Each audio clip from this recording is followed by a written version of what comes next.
વિરામ બાદ આપનું સ્વાગત છે। હવામાન નિષ્ણાત અંબાલાલ પટેલે મોટી આગાહી કરી છે। આજથી 3 દિવસ ગુજરાતમાં ભારે પવન ફૂંકાશે। સમુદ્ર કિનારાના વિસ્તારોમાં વરસાદ પણ પડી શકે છે।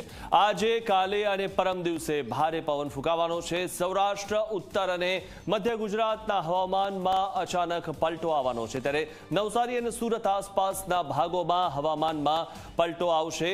ત્યારે 3 દિવસની જે આગાહી કરવામાં આવી છે, આજે, કાલે અને પરમ દિવસે 3 દિવસ ભારે પવન ફૂંકાશે અને વરસાદ આવશે।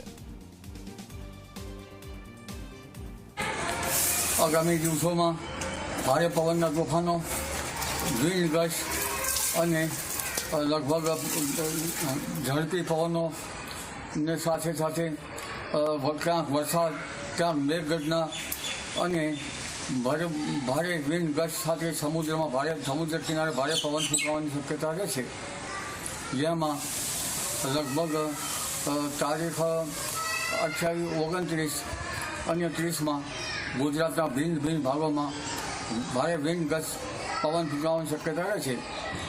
લગભગ સામાન્ય પવન 10 થી 15 કિલોમીટર અને વિન્ડ ગસ્ટ 35 કિલોમીટર અને દરિયા કિનારા ભાગોમાં 40 કિલોમીટર ઉપર ફૂંકાવાની શક્યતા રહેશે।